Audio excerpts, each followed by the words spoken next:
Hello friends, welcome back to my channel universe of sponsored stories. अगर आप लोगों को ये वीडियो पसंद आए तो इसे लाइक कीजिए, अपने दोस्तों के साथ शेयर कीजिए और बहुत सारा कमेंट भी कीजिए। और मेरे चैनल में अगर नए हैं तो इसे सब्सक्राइब भी कीजिए। तो चलिए शुरू करते हैं हमारी स्टोरी डे ऑफ मैरिज का आज का पार्ट। जैसे कि हम पहले पार्ट में देख चुके हैं कि प्रिंसिपल सर और वेंचा को पता चल गया था कि हमारे वांगसन की शादी हो चुकी है।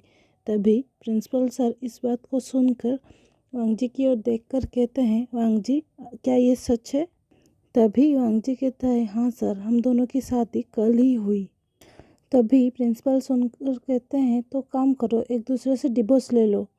जिसे सुनकर उइंग प्रिंसिपल सर को घूरने लगता है और कहता है, क्या सर आप पागल हो गए हो? हमारे शादी को पूरा एक दिन भी नहीं हुआ है और आप हमसे डिवोर्स लेने की बात कर रहे हो।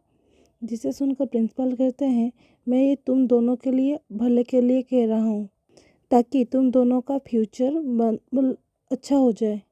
जिसे सुनकर उइंग गुस्से में कहता है, आपकी चिंता करने की कोई ज़रूरत नहीं है। अगर आप चिंता भी ना करें, हम दोनों की फ्यूचर बिल्कुल भी बुरा नहीं होगा। जिसे सुनकर प्रिंसिपल गुस्से से उइंग को कहते हैं, क्या तुम अपना तमीज़ भूल गए हो? कैसे बात कर रहे हो मुझसे? तभी उइंग कहता है, आप अपने तमीज़ भूल गए हो। एक शादीशुदा जोड़े को बोल रहे हो डिवोर्स लेने के लिए, वो भी सिर्फ 24 घंटे के बाद।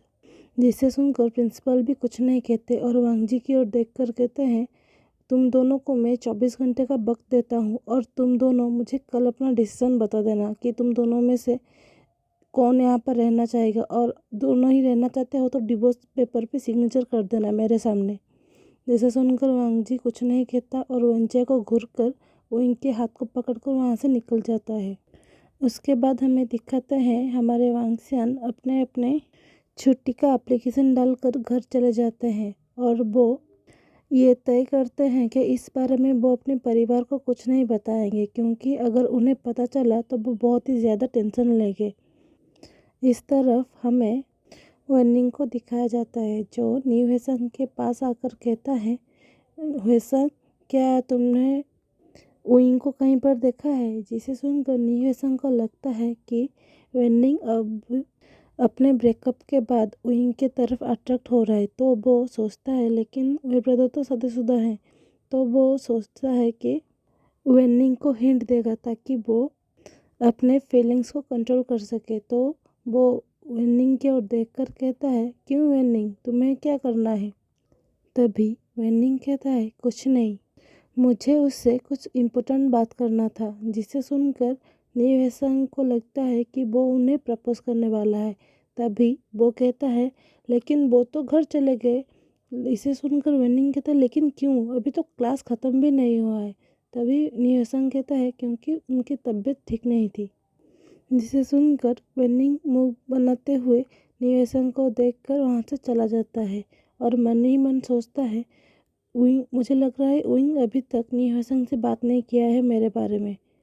अगर बात करता तो न्यू हेसन मेरे तरफ ऐसा एक्सप्रेशन लेकर बातें नहीं करता।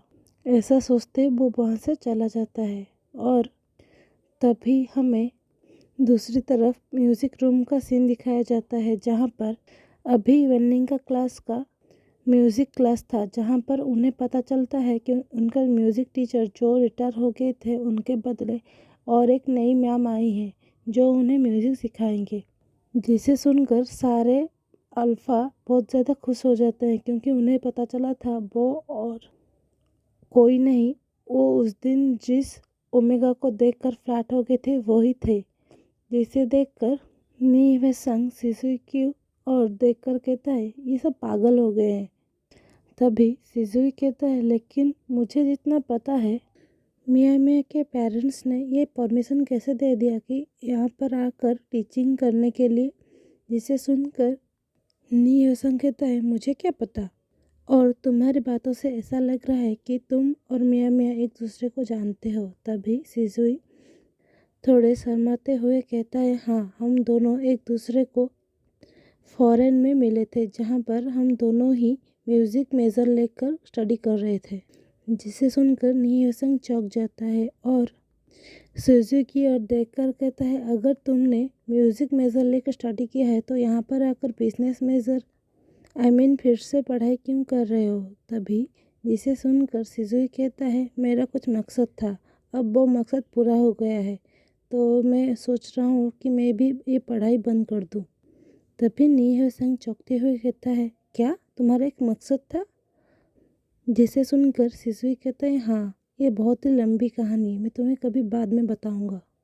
उसके बाद हमें हमारे वांगसेन के कमरे का सीन दिखाया जाता है, जहाँ पर वांगजी बेड पर बैठकर कुछ सोच रहा था और विंग वो टेंशन लेते हुए इधर उधर हो रहा था, जिसे देखकर वांगजी चिल्लाते हुए कहता है, विंग, अपने इधर उधर घूमना बंद करो, चुपचाप एक जगह पर बैठ जाओ, तुम्हें ऐसा देखकर मुझे सर में दर्द हो रहा है।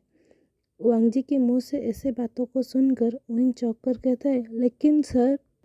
तभी वांगजी कहता है, क्या सर लगा रखा है, अगर हम लोग सोचेंगे तो हमें कोई ना कोई सलूशन मिल जाएगा, तो तुम शांत हो जाओ, अगर तुम्हारा ऐसा फेस माँ देखेंगी तो उन्हें पता चल जाएगा कि हम दोनों के बीच कुछ तो टेंशन है।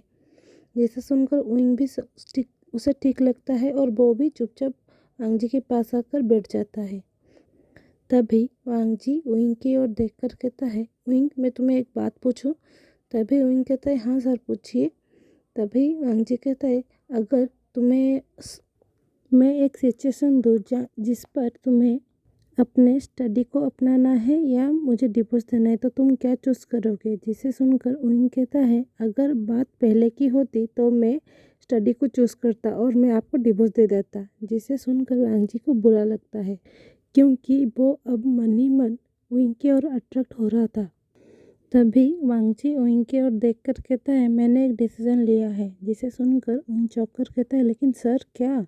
तभी वांगजी कहता है, मैंने ये डिसीजन लिया है, तुम जो भी बोलोगे, तुम जो भी डिसीजन लोगे, मैं तुम्हारा साथ दूंगा। अगर तुम मुझसे डिवोर्स लेना चाहते हो तो मैं तुमसे डिवोर्स ले लूँगा। जिसे सुनकर विंग चौंक जाता है, लेकिन कुछ नहीं कहता और अपने सर को हमें हिलाते हुए बालकनी की ओर चला जाता है।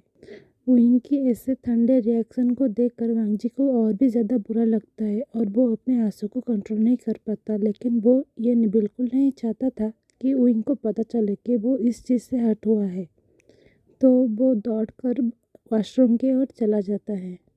यहाँ पर ये सीन ख़त्म हो जाता है और इसके बाद हमें थोड़ी देर बाद का सीन दिखाया जाता है, जहाँ पर पूरी की पूरी लैन फैमिली वे चांसे के साथ नीचे बैठकर गप्पे मार रहे थे। तभी हमें दिखाया जाता है हमारे वांगसियान ऊपर से नीचे आ रहे थे और तभी विंग जब अपने पापा को उन सब के बीच में बैठे होकर हंसते हुए बातें करते हुए देखता है, तो वो दौड़कर अपने पापा की ओर भागकर चला जाता है, जिसे देखकर वांगजी भी मुस्कुराने लगता है।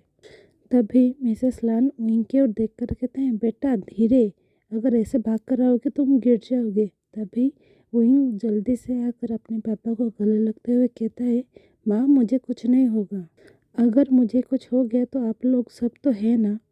जिसे सुनकर मिस्टर वे विंग के मुंह पर हाथ रख देते हैं और कहते हैं, पागल हो गए हो, ऐसे कैसे बात कर सकते हो? तभी विंग हंसते हुए कहता है, पापा, मैं मजाक कर रहा था, आप मजाक को भी सीरियस में लेते हो। तभी वांगजी भी आकर मिस्टर वे को बो करते हुए कहता है, पापा, आपकी तबीयत अब कैसी है? जिसे सुनकर मिस्टर वे कहते हैं, हाँ बेटा, अब मैं ठीक हूँ। तभी मिसेस लान सभी को कहते हैं, तुम लोग बैठकर बातें करो, मैं स्नैक्स लेकर आता हूँ तुम सभी के लिए। जिसे सुनकर सभी बहुत ज़्यादा खुश हो जाते हैं और इस सब के बीच में विंग ये भूल जाता है कि कल उन्हें किस चीज़ का फेस करना है।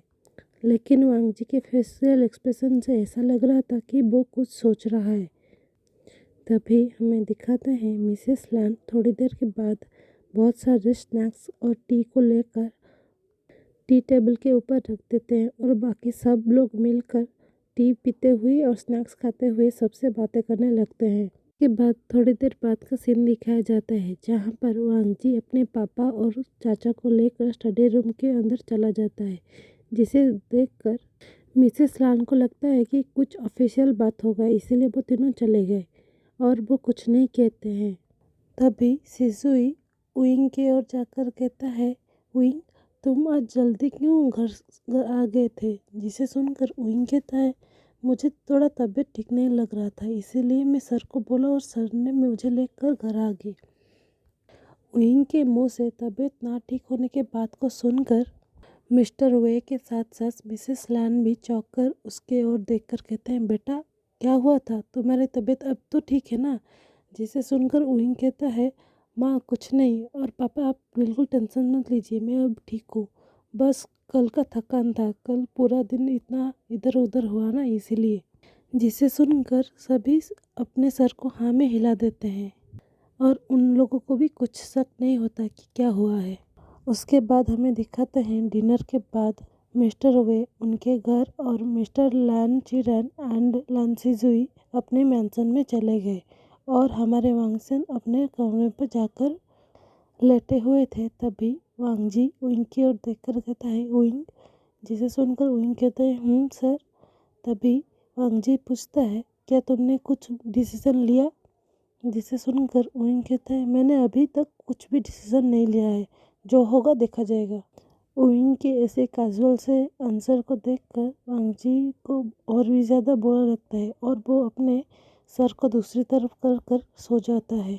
उसके बाद हमें नेक्स्ट डे का सीन दिखाया जाता है, जहाँ पर लैन वांगजी और विंग थोड़े हड़बड़ाते हुए अपने ब्रेकफास्ट को कंप्लीट कर कर जल्द ही कॉलेज पे चले जाते हैं। उसके बाद हमें हमारे वांगसेन को उनके प्रिंसिपल के रूम के अंदर दिखाया जाता है, जहाँ पर प्रिंसिपल सर ने एक लॉयर को बुलाकर रखा था, क्योंकि उन्हें लगा था कि इन दोनों ने डिसीजन लिया होगा डाइवोर्स का, इसीलिए वो एक डाइवोर्स लॉयर को पहले से ही बुलाकर रखे थे। जिन्हें देखकर विंग एंड वांगजी थोड़े घबरा जाते हैं और अपने प्रिंसिपल सर की ओर देखने लगते हैं।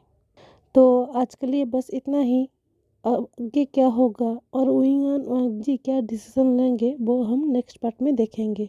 Thanks for watching.